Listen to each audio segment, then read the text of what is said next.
ನಮಸ್ತೆ ವೀಕ್ಷಕರೇ. ಶ್ರೀ ಗುರುಮೂರ್ತಿ ಯಲ್ಲಮ್ಮ ದೇವಿಯ 33ನೇ ವಾರ್ಷಿಕೋತ್ಸವ ಹಾಗೂ ಸೀತಾರಾಮ ಕಲ್ಯಾಣ ಮತ್ತು ಹೋಮ ಹವನ ಕಾರ್ಯಕ್ರಮ ನಡೆಯಿತು. ಅನಾದಿ ಕಾಲದಿಂದಲೂ ನೆಲೆಸಿರುವ ಶ್ರೀ ಗುರುಮೂರ್ತಿ ಯಲ್ಲಮ್ಮ ದೇವಿ ದೇವಾಲಯದಲ್ಲಿ ಚಿಕ್ಕ ಗುಡಿಯಲ್ಲಿ ನೆಲೆಸಿ ಈಗ ದೊಡ್ಡ ದೇವಸ್ಥಾನವಾಗಿ ಬೆಳೆದಿದೆ.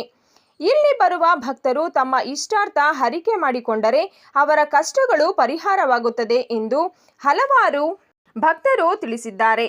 ಪ್ರತಿ ತಿಂಗಳು ಮತ್ತು ಅಮಾವಾಸ್ಯೆ ಹುಣ್ಣಿಮೆ ದಿನ ಇಲ್ಲಿ ವಿಶೇಷ ಪೂಜೆ ನಡೆಯುತ್ತಿದೆ.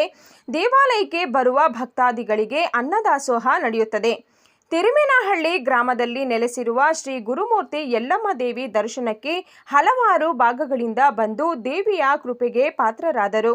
ಸಂಬಂಧ ಪುಟ್ಟು ಗುಡಿ ಇದ್ದಿದ್ದು ಇವತ್ತು ದೊಡ್ಡ ದೇವಸ್ಥಾನ ಆಗಿದೆ. ಎಲ್ಲ ಭಕ್ತ ಮಹಾಶಯನಿಂದ ನಡೆದಿರೋಂಥದ್ದು. ಆಮೇಲೆ ಇಲ್ಲಿ ಯಾರು ಸಮಾಜದಲ್ಲಿ ಏನು ಕೈಲಾಗದವರು ಯತ್ನ ಇಲ್ದವರು ಅಂಥವ್ರಿಗೆ ಅಭಯಸ್ಥಾಯಿ ಅಮ್ಮ. ಯಾವುದೇ ನಿರೀಕ್ಷೆ ಇಲ್ಲ, ಏನಿಲ್ಲ. ಎಂಥ ಕಾಯಿಲೆ ಇದ್ರೂ ಸಂಜೀವನಿ ಇದ್ದಂಗೆ, ಎಲ್ಲರಿಗೂ ಅಭಯಸ್ಥ ಇದ್ದಂಗೆ. ಇಲ್ಲಿ ಬಂದೋದಂಥವ್ರು ಭಕ್ತರು ಮತ್ತೆ ಮತ್ತೆ ಬರ್ತಾ ಇರ್ತಾರೆ. ಅವ್ರು ಏನೈತೆ ಅವ್ರದ್ದು ಪರಿಹಾರ ಕಂಡಿಡ್ಕೊಂಡು ಇಲ್ಲಿ ಅನ್ನದಾಸೋಹಕ್ಕೆ ಬಂದು ಅನ್ನದಾಸೋಹದಲ್ಲಿ ಊಟ ಮಾಡ್ಕೊಂಡು ಹೋಗ್ತಾರೆ. ಭಾರಿ ನಿಷ್ಕಲ್ಮಶವಾಗಿ ನಡೆಯುವಂಥ ಸ್ಥಾನ ಇದು. ಇಲ್ಲಿ ತುಂಬು ಹೃದಯದಲ್ಲಿ ಎಲ್ಲ ಸೇರೆ ಇದ್ದಾರೆ. ಯಾರೂ ಹಣಕಾಸು ಇನ್ನೊಂದು ಮತ್ತೊಂದಕ್ಕೆಲ್ಲ ಬಂದಿರೋಂಥ ಭಕ್ತರೇ ಹಾಕ್ಕೊಂಡು ಎಲ್ಲ ಸೇವೆ ಮಾಡ್ತಾರೆ. ಅದು ನಾವು ಯಾರ ಹತ್ರನೂ ಕಾಸು ತಗೊಳೋದಾಗಲಿ ಇನ್ನೊಂದಾಗಲಿ ಏನೂ ಇಲ್ಲ.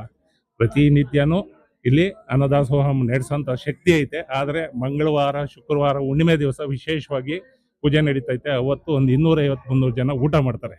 33ನೇ ವರ್ಷದ ವಾರ್ಷಿಕೋತ್ಸವವನ್ನು ವಿಜೃಂಭಣೆಯಿಂದ ಆಚರಿಸಲಾಗುತ್ತಿದೆ. ಎಂದಿನಂತೆ ಅಂದರೆ ಸುಮಾರು 33 ವರ್ಷದಿಂದ ಬಂದಿದೆ. ಈ ವರ್ಷ ಸುಮಾರು 3000 ಜನ ಬಂದಿದ್ದಾರೆ. ಹಾಗಾಗಿ ಚೆನ್ನಾಗಿ ನಡೀತಾ ಇದೆ ಪ್ರೋಗ್ರಾಮ್ ಎಲ್ಲ. ಇಲ್ಲಿ ಬರುವಂಥ ಸಾರ್ವಜನಿಕರಿಗೆ ಏನು ಮಾಹಿತಿ? ಇಲ್ಲಿ ಬರೋ ಭಕ್ತಾದಿಗಳು ಎಲ್ಲ ಅವರ ಕಷ್ಟಗಳು ಏನಿದೆ ಎಲ್ಲ ಬಂದು ಇಲ್ಲಿ ಹರಕೆ ಹೊತ್ತು ಕೇಳ್ಕೊಂಡಿರ್ತಾರೆ. ಹಾಗಾಗಿ ಪರಿಹಾರ ಆಗಿದ್ದರಿಂದ ಜನ ಹೆಚ್ಚಿನ ಸಂಖ್ಯೆಯಲ್ಲಿ ಬಂದು ಪಾಲ್ಗೊಳ್ತಾ ಇದ್ದಾರೆ. ವರ್ಷ ಜಾಸ್ತಿ ಆಗ್ತಾ ಇದ್ದಾರೆ. ಪ್ರತಿ ವರ್ಷಕ್ಕಿಂತ ಈಗಿಂತ ಜಾಸ್ತಿ ಜನ ಸೇರ್ತಾ ಇದ್ದಾರೆ. ಹೌದು, ಪ್ರತಿ ವರ್ಷನೂ ಜಾಸ್ತಿ ಆಗ್ತಾನೆ ಬರ್ತಾ ಇದೆ. ಆ ದೇವಿ ಎಲ್ಲರ ಕಷ್ಟಗಳನ್ನ ಈಡೇರಿಸ್ತಾರೆ. ಹೌದು, ಪ್ರತಿ ವರ್ಷನೂ ಭಕ್ತಿ ಇದೆ. ಹಾಗಾಗಿ ಜನ ಬರ್ತಾ ಇದ್ದಾರೆ.